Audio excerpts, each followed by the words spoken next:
I built custom smokers for 15 years, raised 4 kids, and thought I had the perfect marriage. Then I took my wife to her company Christmas party and watched her disappear with a stranger. When she came home at dawn wearing his jacket, I knew our life was over. But what she found the next day, when her key wouldn't fit our door, was just the beginning. By the time I was done, she'd lost everything she thought she deserved, and discovered what happens when you betray a man who knows the value of loyalty. My name is Dalton Pruitt. I'm 47 years old, and for the past 15 years, I've been building custom barbecue smokers and grills in my workshop behind our house in Tennessee. It's honest work, the kind that leave your hands dirty and your bank account comfortable enough to raise 4 kids and keep a wife happy.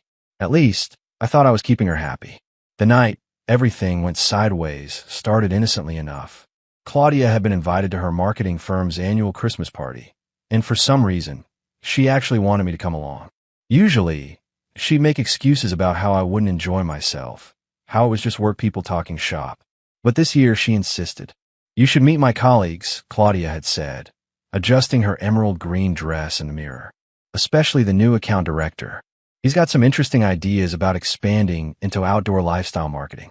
I should have paid more attention to the way her voice changed when she mentioned him. Should have noticed how she'd bought a new dress without mentioning it, how she'd spent an extra hour on her makeup. But I was thinking about the custom smoker order I'd just landed from a barbecue chain in Nashville, not about reading between the lines of my wife's sudden enthusiasm. The party was held at the Hermitage Hotel downtown, all marble floors and crystal chandeliers. I felt out of place in my best suit, watching Claudia glide through conversations like she was born to it. She introduced me to her boss, a few co-workers, but there was an energy about her that seemed different, electric, restless. That's when I saw him. Reed Hawthorne looked like he'd stepped out of a cologne advertisement. Expensive suit, perfect hair, the kind of confident smile that made you wonder what he was really thinking. When Claudia introduced us, he shook my hand with the grip of a man who'd never done a day of real work in his life. "So you're the famous barbecue king," Reed said, his voice smooth as aged whiskey. "Claudia talks about your work all the time." She did. This was news to me. Claudia rarely showed interest in my business beyond asking when the next payment would come in. I watched them during the cocktail hour. Nothing obvious, nothing I could put my finger on. Just the way she laughed a little too hard at his jokes, how she leaned in when he spoke, the way her hand lingered on his arm when she made a point. Around 9 o'clock, I went to find her to suggest heading home. The twins had early soccer practice, and Caleb had been texting about help with his college application essays. But when I looked around the ballroom, Claudia was nowhere to be found. I checked the bathroom area, the bar, even stepped outside to see if she'd gone for air. Nothing. Then I saw Reed's empty chair at his table, his jacket draped over the back like he'd left in a hurry. My chest tightened. I made another sweep of the venue, more methodical this time. The coat check attendant said she hadn't seen my wife. The valet confirmed Reed Hawthorne had left 20 minutes ago, in his car, with a woman matching Claudia's description. I took my wife to a party, and she left with another man. I drove home in silence, my hands gripping the steering wheel so tight my knuckles went white. Every traffic light gave me time to think, to replay the evening, to piece together all the signs I'd been too blind or too trusting to see. I didn't sleep that night. Couldn't. I sat in my workshop, surrounded by half-finished smokers and the smell of cold metal, trying to make sense of what I'd witnessed. Every rational part of my brain kept offering excuses. Maybe they'd gone to discuss business. Maybe she'd gotten sick and he'd offered to drive her home. Maybe I was being paranoid. But my gut knew better. Around 4 in the morning, I heard a car pull into our driveway. I watched from the workshop window as headlights swept across our front yard, then disappeared. A few minutes later, I heard our front door close softly. Claudia was trying to sneak in like a teenager breaking curfew. I gave her an hour to get settled, then walked into the house. She was in the kitchen, making coffee like nothing had happened. Still wearing that green dress, but something was different. Her hair was messed up, her makeup smudged, and she was wearing a men's jacket I'd never seen before. "Where did you go?" I asked, keeping my voice level. Claudia didn't even look up from the coffee maker. Reed offered to show me some portfolio examples from his previous campaigns, she said, her tone casual as Sunday morning.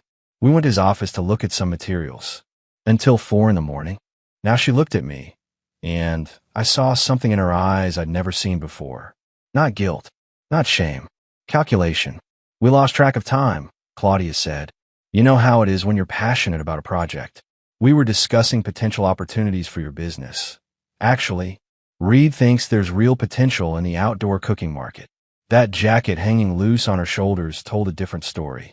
So it did the way she couldn't quite meet my eyes when she said his name. Whose jacket is that? I asked. She glanced down like she'd forgotten she was wearing it. Oh, this. Reed's.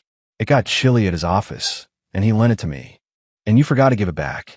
Claudia shrugged, finally turning to face me full on. That's when I saw it.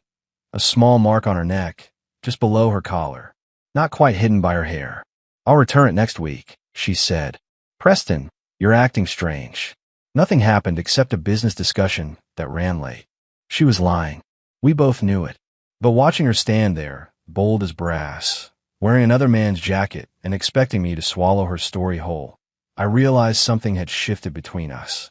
Maybe it had been shifting for months, and I'd been too busy building smokers to notice. I'm going to shower, Claudia announced, brushing past me toward the stairs. The twins will be up soon for soccer practice. She was right about that. In 2 hours, Owen and Nash would come thundering downstairs, expecting breakfast and clean uniforms. Ivy would need a ride to her weekend job at the bookstore.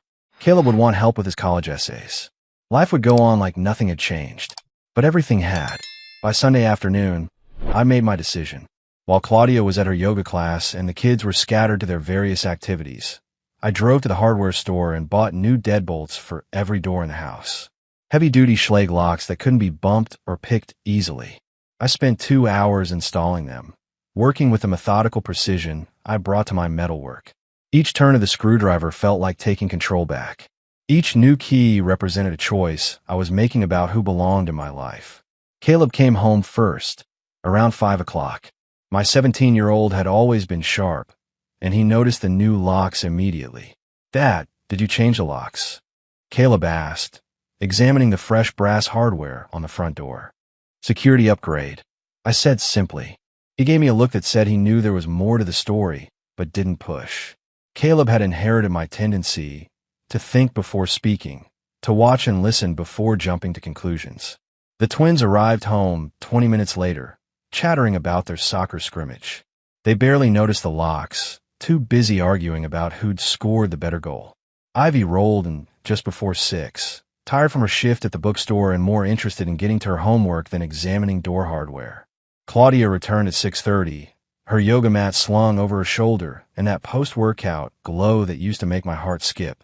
Now it just reminded me of how she'd looked coming home at dawn, flushed and disheveled from someone else's bed. I was sitting on the front porch when she pulled into the driveway, cleaning one of my welding tools and waiting. She walked up the path like any other evening, keys already in her hand, chatting about her class and something funny the instructor had said. Then she tried to unlock the door. The key didn't fit. She tried again, jiggling it, thinking maybe she'd grabbed the wrong key from her ring. When that didn't work, she examined the lock more closely, finally noticing it was different. Preston, Claudia called through the door. Why won't my key work? I set down my welding tool and walked to the door, opening it slowly. She stood there on our doorstep, key still in her hand, wearing that same confused expression she'd probably practiced in the mirror. I changed the locks, I said calmly. Why would you change the locks without telling me? Same reason you went to Reed's office without telling me. Her face went through several expressions in quick succession.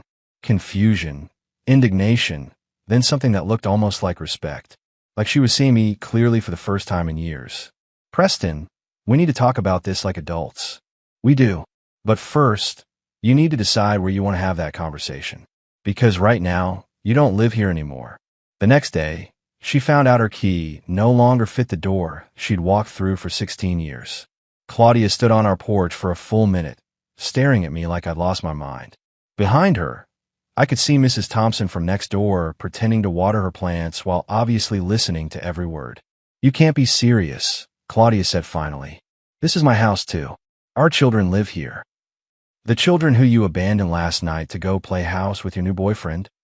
I stepped aside, but not enough to let her pass. They're inside doing homework and wondering why Mom's been acting so strange lately. I told you it was business. Business that required you to wear his jacket home? Business that left marks on your neck? I leaned against the doorframe, crossing my arms. Claudia, I may work with my hands, but I'm not stupid. That hit her. I saw her jaw tighten, saw the mask slip for just a second.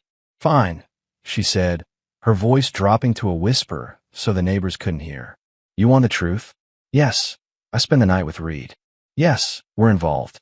But this marriage has been dead for years, Preston. We've been roommates, not husband and wife. There was no more pretending, no more elaborate lies. Just cold, brutal honesty delivered like she was discussing the weather. So you decided to fix that by having an affair instead of talking to me about it. Claudia laughed, but there was no humor in it. Talk to you? When? Between your work and the kids and your weekend projects. When exactly was I supposed to schedule a conversation about how lonely I've been? You could have started any time in the last 16 years. I tried. You just never listened. That stung because part of it was probably true. I've been focused on building the business, providing for the family, making sure we had security and a future. Maybe I'd missed some signals along the way, but that didn't justify what she'd done. So what now? I asked. Now you let me in so we can figure this out like reasonable people. The kids don't need to see their parents acting like children. I shook my head. The kids are going to see their father standing up for himself for once. They're going to learn that actions have consequences, and that lies don't get rewarded with second chances. Through the window, I could see Caleb in the living room, pretending to read, but obviously listening. He caught my eye and gave me the smallest nod. My son understood what was happening, and he approved. I'll get a lawyer, Claudia threatened. Good. So will I. I started to close the door, then stopped. Oh, and Claudia, Reed's jacket is hanging in the coat closet. You can pick it up when you come for your things. I closed the door and turned the new deadbolt. Outside, I could hear her breathing heavily, probably trying to decide whether to make a scene or retreat with whatever dignity she had left. She chose retreat. For now. The hardest part about standing your ground isn't the initial confrontation. It's dealing with the aftermath when the people you love start taking sides. Tuesday morning brought that reality crashing down on me like a dropped anvil. I was in the workshop, trying to lose myself in the familiar rhythm of cutting steel for a custom smoker, when Caleb appeared in the doorway. My 17-year-old had his mother's eyes, but my stubborn jawline, and right now, both were working against me. Dad, we need to talk, Caleb said, closing the workshop door behind him. I set down my cutting torch and pulled off my safety mask. What's on your mind, son? Mom called me last night. She's staying at Aunt Sarah's, and she's pretty upset.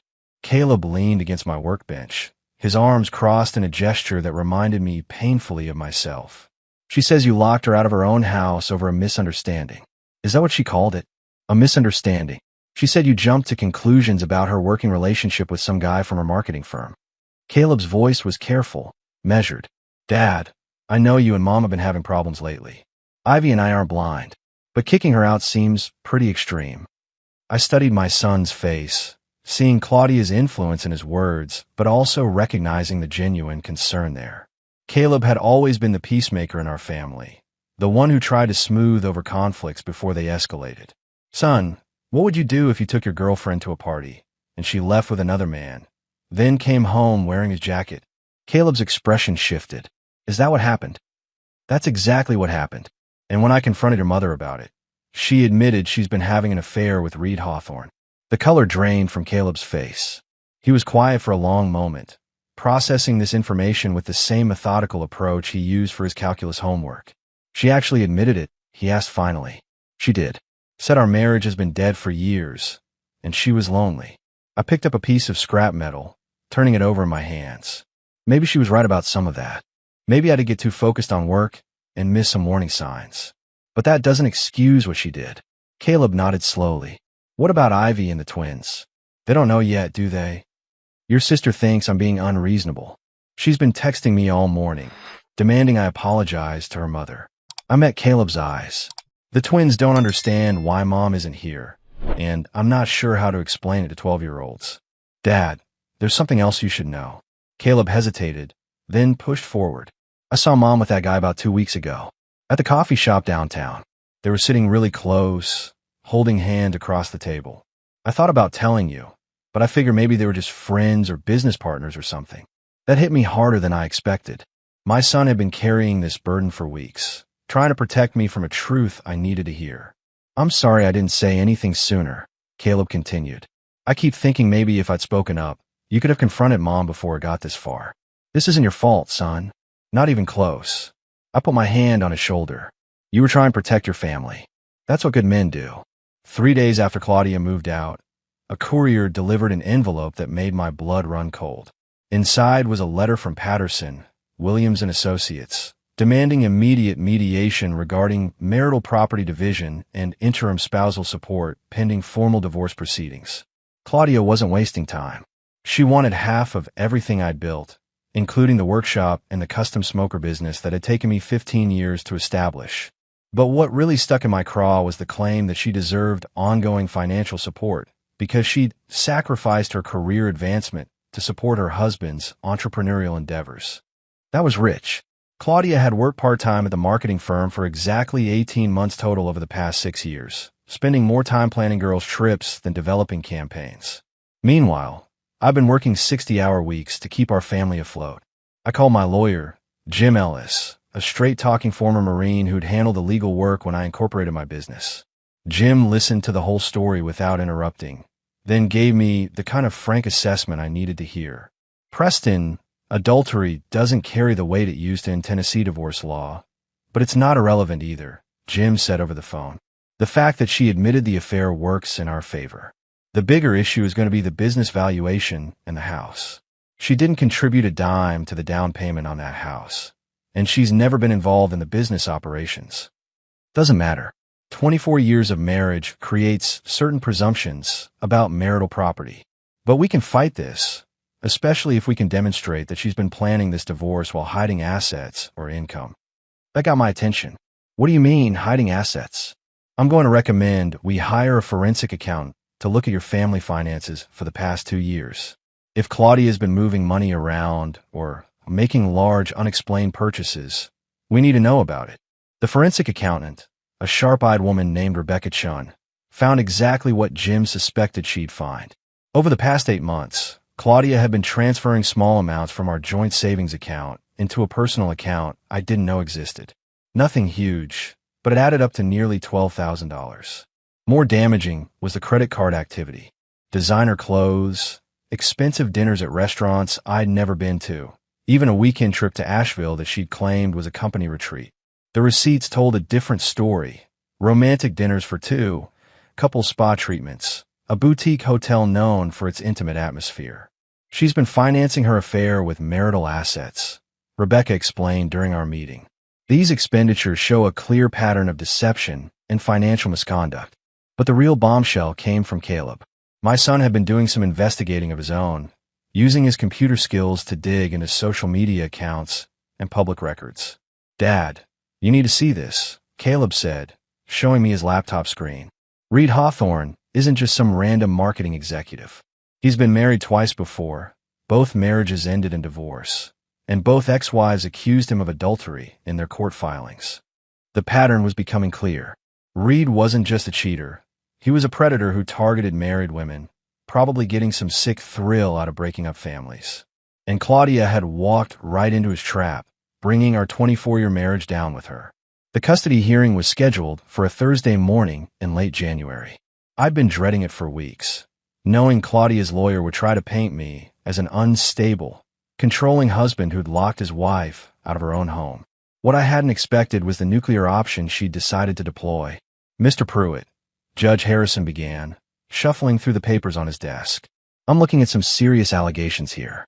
Your wife's attorney claims you've exhibited threatening behavior and that she fears for her safety and the safety of her children. My lawyer, Jim Ellis, shot me a warning look before standing. Your Honor, these allegations are completely fabricated. My client has no history of violence or threatening behavior. In fact, we have evidence that Mrs. Pruitt has been systematically deceiving her husband and misappropriating marital funds to finance an extramarital affair. Claudia's lawyer, a sharp-dressed woman named Victoria Walsh, rose immediately. Your Honor, Mr. Pruitt's alleged evidence is irrelevant to the safety concerns at hand. My client has documented instances of her husband's increasingly erratic and controlling behavior, including changing the locks on their family home without notice and refusing her access to her personal belongings. I watched Claudia sitting at the opposing table, dressed in a conservative gray suit that probably cost more than most people's monthly mortgage. She perfected the look of a frightened, vulnerable wife, complete with tissues at the ready and downcast eyes that occasionally darted toward the judge for maximum effect. "Mr. Ellis," Judge Harrison continued, "what evidence do you have regarding these alleged financial improprieties?" Jim stood and handed a thick folder to the court clerk. "Your Honor, our forensic accountant has documented a pattern of deceptive financial behavior spanning 8 months. Mrs. Pruitt secretly transferred over $12,000 from joint marital accounts into a personal account, then used those funds along with marital credit cards to finance romantic getaways and expensive gifts for a paramour, Reed Hawthorne." "Objection, Your Honor," Walsh interrupted. "Mr. Pruitt's characterization of legitimate business expenses." "Legitimate business expenses?" Jim's voice carried the incredulous tone of a man who'd seen too many lying spouses in his 20-year career. "Your Honor, these expenses include couples' spa treatments, romantic dinners at establishments known for their intimate atmosphere, and a weekend getaway to a boutique hotel specializing in romantic retreats. Unless Mrs. Pruitt's marketing firm has adopted some very unconventional client entertainment strategies, these are clearly personal expenditures related to her affair." Judge Harrison examined the documents for several minutes while the courtroom remained silent. Finally, he looked up at Claudia directly. "Mrs. Pruitt, did you engage in an extramarital relationship with Mr. Reed Hawthorne?" Claudia's mask slipped for just a moment. I saw her glance at her lawyer, who gave an almost imperceptible nod. "Your Honor, my relationship with Mr. Hawthorne developed after my marriage had already broken down due to my husband's emotional neglect and controlling behavior," Claudia said, her voice steady but lacking conviction. "Preston created an environment where I felt isolated and unappreciated. Reed offered me the emotional support and understanding that had been missing from my marriage for years." "That doesn't answer my question, Mrs. Pruitt. Did you or did you not engage in an extramarital relationship while still married to your husband?" A long pause. Then, barely audible, "Yes, Your Honor." The judge made some notes, then looked at both legal teams. "I'm going to order supervised visitation for both parents pending a full custody evaluation. Mr. Pruitt, you will have the children Sunday through Tuesday. Mrs. Pruitt, Wednesday through Friday. Weekends will alternate. Neither parent is to speak negatively about the other in front of the children." It wasn't the victory I'd hoped for, but it wasn't the disaster Claudia had been planning either. The custody arrangement lasted exactly 3 weeks before it fell apart. Not because of anything I did, but because my children started making their own choices about where they wanted to be. It started with Ivy. My 16-year-old daughter had been resistant to the entire situation, convinced I was being unreasonable and that her parents should just work things out like adults. But something changed during her second week at Claudia's temporary apartment. "Dad, can I come home early?" Ivy called me on a Tuesday evening, her voice tight with frustration. "Mom's having Reed over for dinner, and it's really awkward. They keep acting like they're this perfect couple, and she wants me to be happy for her." "What do you want to do, sweetheart?" "I want to come home. I want to sleep in my own room and not have to pretend that what Mom did is okay." Ivy's voice broke slightly. "Dad, I'm sorry I gave you such a hard time about the locks. Caleb told me what really happened, and I understand why you did it."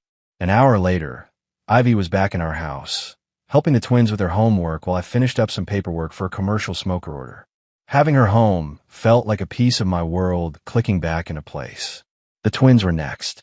Owen and Nash had been confused by the whole situation, struggling to understand why they had to live in 2 different places and why their parents couldn't just fix whatever was wrong. But 12-year-olds aren't stupid, and they'd started picking up on things.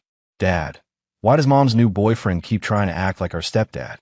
Nash asked during our Wednesday evening together. "He keeps asking us about school and sports like he cares, but then he and Mom go in her room and close the door. And he bought us these expensive video games," Owen added. "But when we told him we already had them, he got all weird and said we should be more grateful. Reed Hawthorne was trying to buy my son's affection, probably at Claudia's suggestion. It was a classic move from the homewrecker playbook, But it was backfiring because my boys weren't impressed by flashy gift from a man who was sleeping with their mother. Boys, you don't have to pretend to like him, I said carefully, mindful of the judge's order about not speaking negatively about their mother. And you don't owe anyone gratitude for gifts you didn't want or need. By Friday, both twins had asked to come home early too. They missed their own beds, their video game setup, and the comfortable routine we'd established. More importantly, they were uncomfortable being around Reed, who kept trying too hard to win them over while obviously resenting the time he had to spend being fake nice to someone else's kids. Only Caleb stuck to the custody schedule, but that was because he was using his time at Claudia's apartment strategically.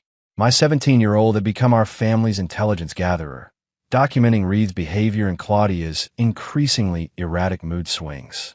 "Dad, they're fighting a lot," Caleb reported during one of our evening workshop sessions. "Reed keeps talking about his future plans, but none of them include staying in Tennessee. And Mom's starting to realize he's not as serious about their relationship as she thought he was." "What kind of fights?" "She wants him to meet her parents, but he keeps making excuses. She talks about them moving in together, and he changes the subject. And yesterday, she caught him texting another woman." Caleb paused, organizing his thoughts. "I think she's starting to realize she threw away her marriage for a guy who's not worth it." The custody arrangement was supposed to provide stability for my children. Instead, it was showing them exactly who their mother had become and what she valued most. And it wasn't them. Reed Hawthorne's exit from Claudia's life was as calculated and cowardly as everything else about him. It started with missed dinner dates and unreturned phone calls, then escalated to a text message breakup that would have embarrassed a teenager. Caleb showed me the message he'd seen on Claudia's phone. "This situation has become too complicated for me to handle right now. I need to focus on my career and can't deal with the drama surrounding your divorce. Take care." 24 hours. That's how long it took Reed to go from promising Claudia a future together to treating her like a liability he needed to shed. My wife had thrown away 24 years of marriage for a man who couldn't even be bothered to break up with her face-to-face. The aftermath was swift and brutal. Claudia's temporary apartment became a fortress of tissues and empty wine bottles. According to Ivy, who'd reluctantly agreed to spend one evening checking on her mother, Claudia was barely functional. "Dad, she looks terrible," Ivy reported. "She keeps saying she made the biggest mistake of her life, that she doesn't understand how everything went so wrong so fast. But I was done being Claudia's safety net. When she called me crying, begging for another chance, I listened politely and then gave her the same answer I've been giving for weeks. Claudia, you made your choice. You chose Reed over our marriage, over our family, over the life we built together. The fact that he turned out to be exactly what I thought he was doesn't erase what you did.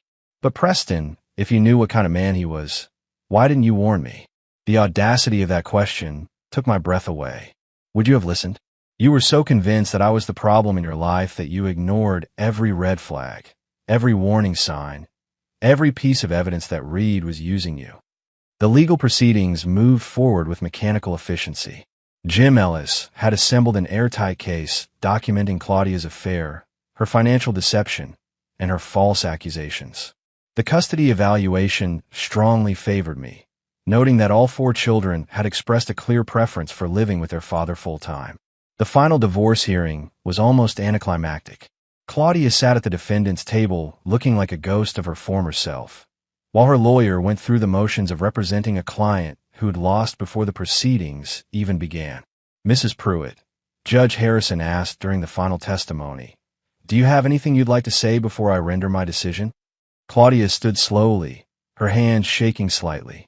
For a moment, I thought she might actually apologize, might show some genuine remorse for the destruction she'd caused. Instead, she said, "Your Honor, I just want what's fair. I made some mistakes, but I was married to Preston for 24 years. That should count for something." Even now, even after everything, she couldn't take full responsibility for her actions.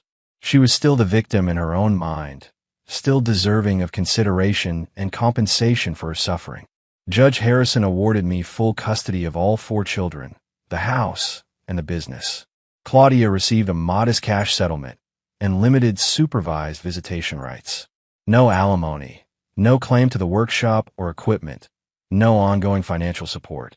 Justice served cold. exactly the way I preferred it. 6 months after the divorce was finalized, life had settled into a rhythm that felt surprisingly normal. The kids were thriving, my business was growing, and the house felt like home again instead of a battlefield. Caleb had been accepted at Tennessee Tech with a full scholarship for mechanical engineering. Ivy was excelling in her junior year and had started helping me with the business side of the smoker company. The twins had joined the middle school wrestling team and were channeling their energy into something productive. Most importantly, my children had learned lessons about integrity, consequences, and standing up for what's right. They'd seen their father refuse to be disrespected, and their mother face the results of her choices. Claudia had moved to Nashville, where she'd found work with a smaller marketing firm at a fraction of her previous salary. She sent the occasional text about missing the children, but made little effort to maintain a consistent relationship with them. The supervised visitations had dwindled to monthly phone calls that grew shorter each time. Reed Hawthorne had disappeared completely, reportedly taking a job in Atlanta and leaving no forwarding information. I'd heard through mutual acquaintances that he'd already started his pattern again with a new target, some divorced executive who thought she'd found her soulmate. My business had expanded beyond anything I'd imagined possible. The publicity from the divorce, ironically, had brought attention to my custom smokers. Several restaurants and barbecue chains had placed large orders, and I'd hired 2 part-time employees to help with production. "Dad, you seem different," Ivy observed one evening while we worked on invoicing the workshop. "Happier, maybe? More relaxed." She was right. For the first time in years, I felt like I was living my own life instead of managing someone else's emotional chaos. I woke up each morning knowing I could trust the people in my house, knowing my priorities were aligned with my actions. "Sometimes losing the wrong person puts everything else into perspective," I told her. The house renovation was nearly complete. I'd remodeled the master bedroom, updated the kitchen, and added a screen porch where the kids and I spent evenings talking about their days. Every change erased another trace of the woman who tried to tear our family apart. Dr. Vera Blackwood, who turned out to be a real friend rather than just Claudia's enabler, had helped me understand the psychology behind what had happened. Claudia hadn't just cheated.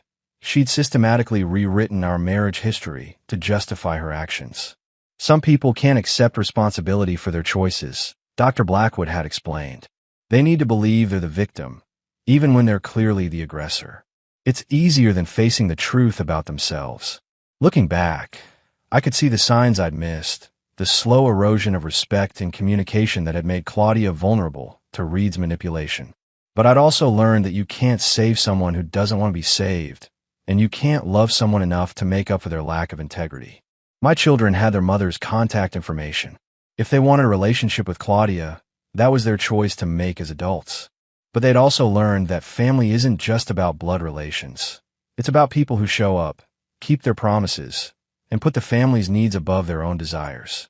As I locked up the workshop that evening and walked toward our house, I could hear laughter spilling out through the windows.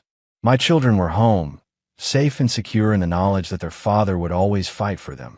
It wasn't the life I'd planned 25 years ago, but it was better than the lie I'd been living. And that was enough.